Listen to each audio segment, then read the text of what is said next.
everyone. We are the Group 2 and we are here to present our narrative report about crop protection practices of rice farmers. Good afternoon, everyone. I am Lita Masul and our topic is crop protection practices of rice farmers. So, the introduction. In the Philippines, rice is a fundamental food source, making its consistent production essential for national food security. Crop protection practices are critical in preserving rice yield and quality. This report applies data from interviews with rice farmers in Surigao del Norte and the Coastal del Norte to examine their crop protection methods, the problems they face, and the support they require. The interviews aim to gather information on farmer demographics, farm characteristics, pests and disease control techniques, and the difficulties encountered by these farmers. The statement emphasizes the importance of crop protection and explains that the study aims to understand how farmers protect their rice crops, the challenges they face, and the support they need. It also highlights the significance of early disease detection and the use of disease-resistant rice varieties to ensure high yield and safer rice production. According to New Ones from the Crop Protection Division of Field Rice, early detection is the best way to prevent the spread of diseases in rice, which are more prevalent during the rainy season due to the conducive weather conditions. Major rice diseases that farmers should watch out for include bacterial leaf blight, rice blast,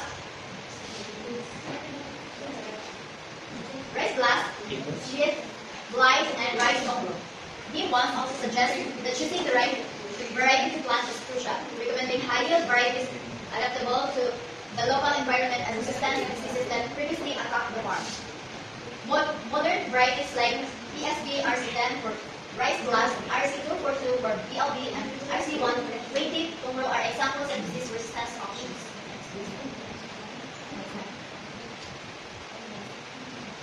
So here is our consolidation data. Based on the farmers' profiles, Ronaldo Caneco, age 56, has the most extensive farming experience at 44 years. Annabel G. Golipata, 53, and Felicissima Dibanwag, 60, are both high school graduates. And Marcelino Hamero, 66, has 20 years of farming experience and elementary education. Helen T. Adlaon, 62, also has 20 years of experience in high school level education. So again, good afternoon everyone. By the way, I am Lintel Amber and representing the farm description. The farm location. So the rice farms are located in various barangay, which is Alegria and Nainis, Surigao del Norte, and Pichural and Lucena del Norte. For cropping pattern, all farmers will practice 2 rice cropping seasons per year. And the irrigation, sources of irrigation have water, rainfall, and also small canal connected to other bodies or river. The pest and disease management practices. So for pest identification, common pests identified include spring borers, brown gum hoppers, rice bug, radents, and also snails. And the common weeds include barnyard grass, pickerel weed. Common disease include rice black bug, bacterial red fly, and also rice blight. And farmers identify pests and diseases through experience, observing damage to plants, and also recognizing symptoms on leaves and skin.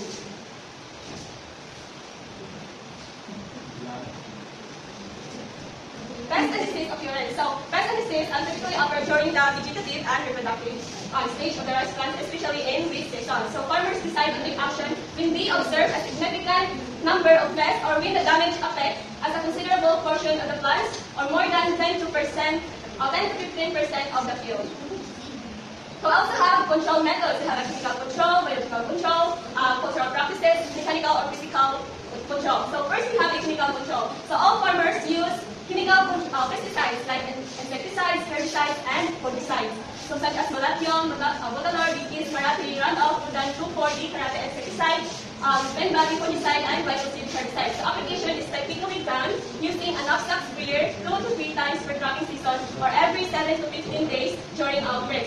So the second one is we have a biological control. So some farmers allow natural enemies like frogs, spider, ladybugs, and dragonflies to control pests or to minimize their pests and diseases on their crops. So one farmer used Rectobrama wasp for steam borer to control and encourage duck in field to eat pests.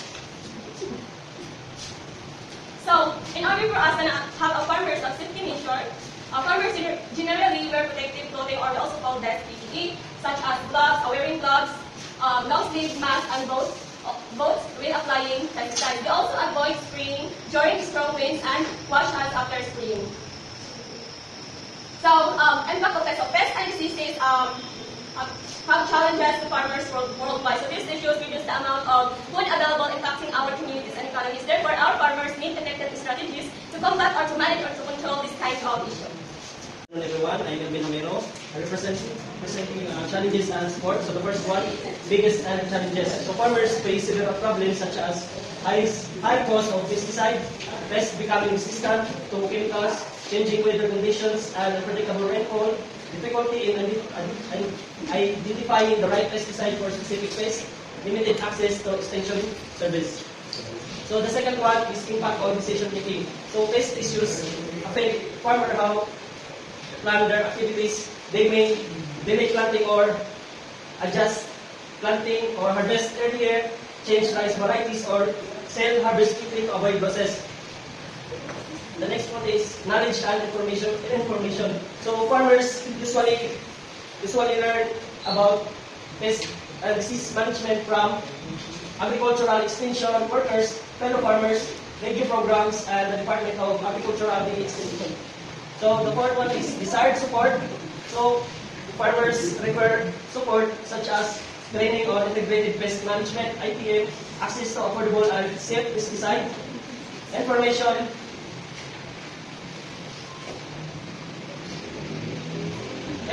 on new rice varieties resistant to pests and diseases, financial or technical support from the government. Hello everyone, my name is Robert Alabang. So here's the results and discussion. The farmers are mostly older, between 53 and 66 years old. This means they've been farming for a long time and have a lot of experience. So the first interview is here, Ronaldo Marico, the oldest at 56, has been farming for 44 years, and that's a lot of rice crops. On the other hand, Tunisisima Dibanwag at 60 has been farming for a shorter time, about 15 years. Also, most of the farmers are women. It is important to remember that these are just a few farmers, so we cannot say this is true for all rice farmers in the Philippines, but it gives us a picture of what farming can be for some people. The rice farmers in this interview live in different areas, which means their farms have different conditions and they have different resources available. One big difference is how they get water for their rice. Some farmers use canals to get waters, others use small canals connected to a river, which means they depend on the river and the water can change with the seasons. One farmer only uses rainwater, which is the riskiest because it depends on the weather. And then though they get water in different ways, most of them plant rice twice a year. So this shows they've learned to adapt their local weather and try to grow rice as much as they can. But how will they do depends a lot on how good their water supply is. To protect their rice from pests and diseases, the farmers use a mix of methods. They know what pests and diseases they have by looking at their plants and seeing the damage. They use chemicals like insecticides, herbicides to kill pests and weeds. Some farmers also let natural predators like frogs and spiders eat the pests. They also use Good afternoon, everyone. I'm Shari Rosji Latua. So, in conclusion, rice farmers in Surigao del Norte and Agusan del Norte employ a multifaceted approach to crop protection, integrated chemical, biological, cultural, and mechanical methods. While chemical control remains a prevalent strategy, there is a growing recognition among farmers regarding the significance of biological and cultural practices.